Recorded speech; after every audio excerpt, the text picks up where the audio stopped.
के निवेदन पर राजगुरु महल पहुंचे और बच्चे के पास बैठ गए। सारे दरबारी और राजा उनकी ओर आंखें लगाए खड़े थे।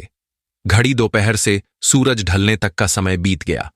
मछुआरे और उसकी पत्नी हर एक सांस इस उम्मीद में ले रहे थे कि शायद वो अपनी बेटी को ठीक करके ही अपने नगर लौटेंगे।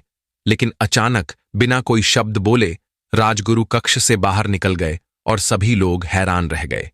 तभी मछुआरे की पत्नी दौड़ते हुए राजगुरु के पीछे भागी और उनके पैरों में गिर गई। वो बोली, हे गुरुवर, आप बिना कुछ बोले मत जाइए। गुरुदेव, आप तो ग्रंथों का ज्ञान रखने वाले महाज्ञानी हैं।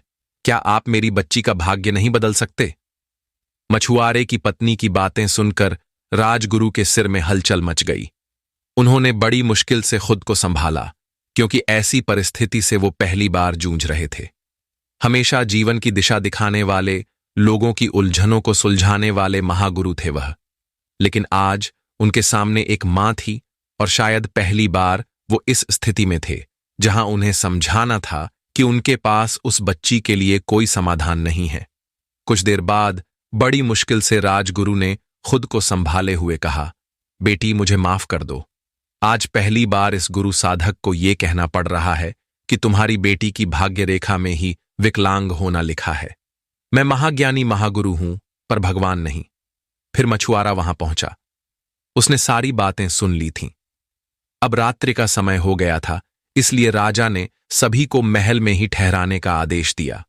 मछुआरा और उसकी पत्नी भी महल में रात बिताए, क्योंकि अंधेरी रात में अपनी नन्ही सी बेटी को लेकर कहां जाते। अगले दिन सुबह मछुआरा उसकी पत्नी और बच्चे के साथ महल से निकलकर नगर की ओर बढ़ चले। रास्ते में चलते चलते वे दोनों बस यही सोच रहे थे कि इस संसार में जब तक माता पिता हैं तब तक सब कुछ ठीक है। वैसे भी अपने विकलांग बेटी की चिंता कर रहे थे। उन्होंने और भी सोचा कि माता पिता तो अपना सारा जीवन अपनी संतान के साथ नहीं बिता सकते। उनके बाद उनके बेटी का भविष्य कैसे चलेगा? वो विकलांग है, लोग उसे किस नजर से देखेंगे? ये कठोर दुनिया हमारी बेटी को अकेले कैसे चलने देगी? पति पत्नी दोनों ये सब सोचते सोचते जंगल से होकर उनके घर तक पहुंच जाते हैं। सफर से लौटने के बाद भी खाने का एक भी निवाला नहीं लिया। बस भगवान के सामने दिया जलाकर बैठे।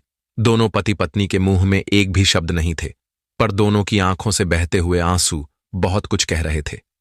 फिर उनका बच्चा रोने लगा तो मछुआरे की पत्नी उसे दूध पिलाकर सुला दिया। वो भी अपनी बेटी के पास सो गई। लेकिन मछुआरा ईश्वर के सामने हाथ जोड़े बैठा था। कुछ समय बाद उसको नींद आ गई।